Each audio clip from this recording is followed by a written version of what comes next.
आज चौथे चरण का मतदान चल रहा है। आप सभी जनता जनार्दन के आशीर्वाद से बीजेपी और एनडीए के पक्ष में आंधी चल रही है, आंधी। यहां बिहार में भी जंगल राज वाली पार्टी चारों खाने चित्त होने जा रही है। और मैं हिंदुस्तान में जहां जहां गया, बिहार में जहां जहां गया, एक ही आवाज आ रही है, एक ही स्वर सुनाई दे रहा है। फिर एक बार, फिर एक बार, फिर एक बार। भाइयों और बहनों, ये देश का चुनाव है। ये हिंदुस्तान का भविष्य तय करने का चुनाव है।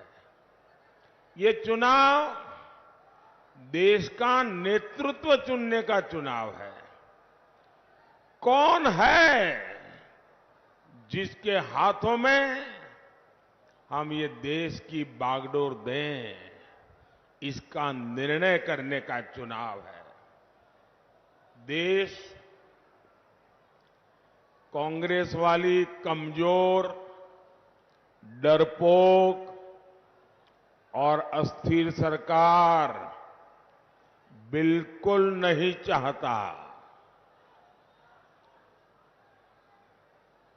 आप अपने मोहल्ले में भी ढीला ढाला पुलिस वाला पसंद करते हैं क्या?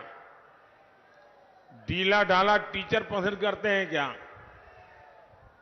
टीचर भी मजबूत चाहिए कि नहीं चाहिए? जरा जवाब दीजिए ना। टीचर भी तो मजबूत चाहिए ना। मोहल्ले में पुलिस वाला भी मजबूत चाहिए ना। तो फिर देश को प्रधानमंत्री मजबूत होना चाहिए कि नहीं होना चाहिए? डरपोक प्रधानमंत्री देश चला सकता है क्या?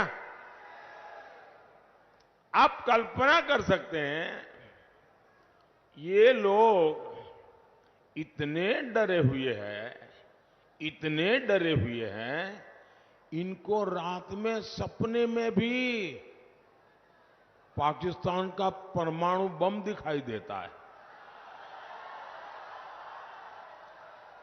अब ऐसी पार्टियां, ऐसे नेता जिनको रात में भी सोते सोते पाकिस्तान का परमाणु बम दिखाई दे, क्या इनको देश दे सकते हैं क्या? ऐसे लोगों को देश दे सकते हैं क्या? ये कांग्रेस के नेताओं के, इंडी गठबंधन के नेताओं के कैसे कैसे बयान आ रहे हैं। कहते हैं कि पाकिस्तान ने चूड़ियां नहीं पहनी है। अरे भाई, पहना देंगे।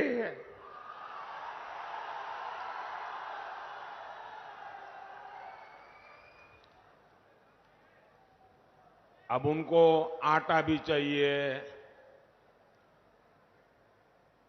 उनके पास बिजली भी नहीं है। अबे, हमें मालूम नहीं है कि उनके पास चूड़ियां भी नहीं है।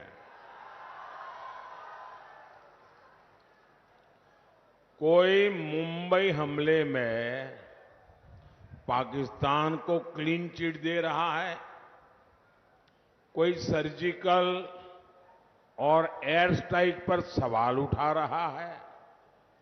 ये लेफ्ट वाले तो भारत के परमाणु हथियारों को ही खत्म करना चाहते हैं।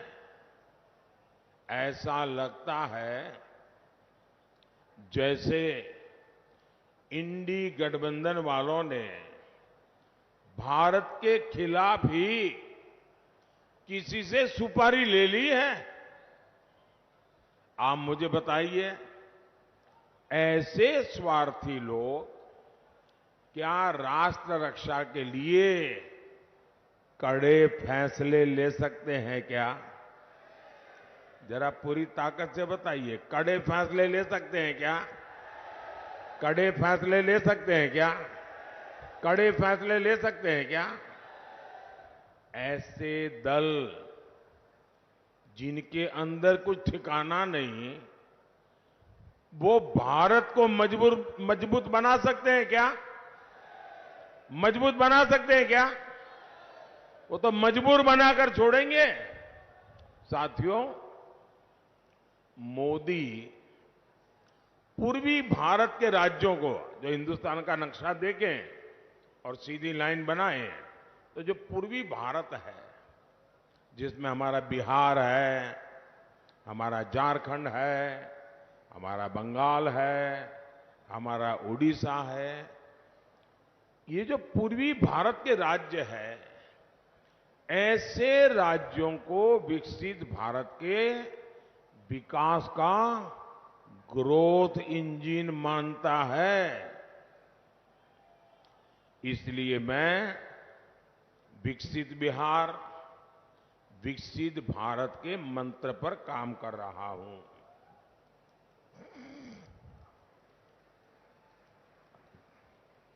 बिहार में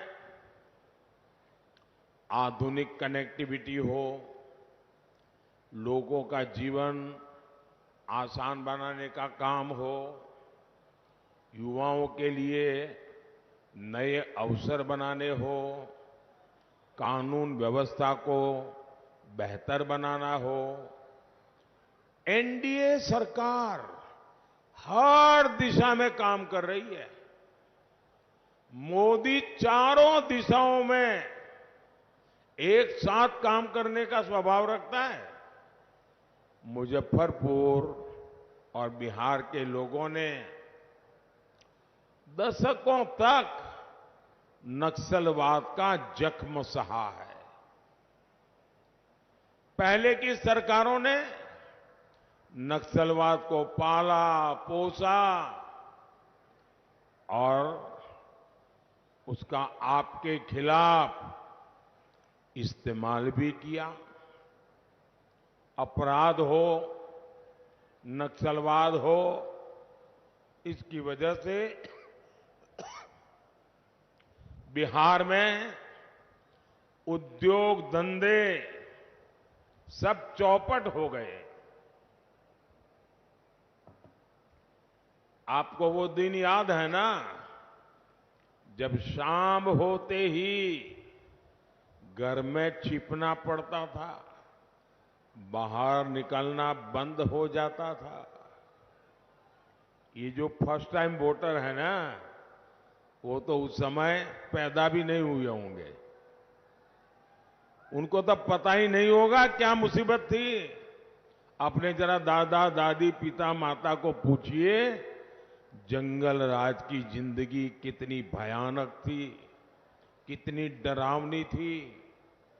आरजेडी के जंगल राज ने बिहार को कई दशक पीछे धकेल दिया था। ये एनडीए की सरकार है जो बिहार में कानून व्यवस्था को पटरी पर लाई है। अब नक्सलवाद प्रभावित जिले भी तेजी से कम हो रहे हैं। जब शांति स्थापित हो रही है तो उद्योग भी लौट रहे हैं, निवेश भी आ रहा है।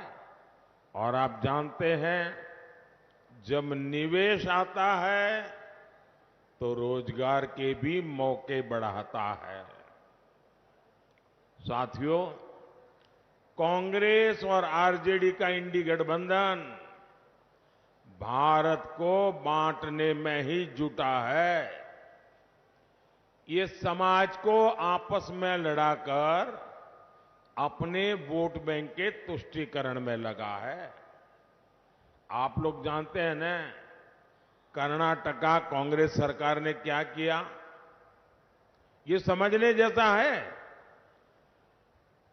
कर्नाटका में कांग्रेस की सरकार है, उन्होंने क्या किया, रातों रात वहां जितने भी मुस्लिम जातियां हैं, सबकी सब 100%, सबके सब मुसलमानों को एक रात में हुक्म निकाल करके, ऑर्डर निकाल करके ओबीसी बना दिया। इसके कारण क्या हुआ? ओबीसी को जो आरक्षण मिला था उसमें उन्होंने डाका डाला। ओबीसी जो है पहले वाले, उनके पास कुछ बचा ही नहीं। अब मुझे बताइए, क्या ये मॉडल हम बिहार में लागू होने देंगे क्या? आपका आरक्षण पर कोई डाका डाले, आपको मंजूर है क्या? आपका आरक्षण कोई लूट ले, आपको मंजूर है क्या? और यहां बिहार में जो चारा वाले हैं, उन्होंने और भी खतरनाक बात कही है। वो तो कहते हैं कि दलित, महादलित, पिछड़े, अति पिछड़े, आदिवासी, इन लोगों को जो आरक्षण मिलता है वो उनसे लेकर के पूरा का पूरा वो मुसलमानों को देना चाहते हैं। साथियों, ये देश ऐसी कोई भी हरकत नहीं चला लेगा। और जो ये दलित, पीड़ित, आदिवासी, वंचित, ओबीसी, इनका आरक्षण लूटना चाहते हैं ना, वो जरा लिख लो, ये मोदी है। जान की बाजी लगा दूंगा, लेकिन आपको न संविधान को हाथ लगाने दूंगा, न धर्म के आधार पर आरक्षण करने दूंगा, और न ही एससी, एसटी, ओबीसी का आरक्षण छीनने दूंगा। और इसलिए मोदी किसी को धर्म के आधार पर आरक्षण नहीं देने देगा। और ये मोदी की गारंटी है।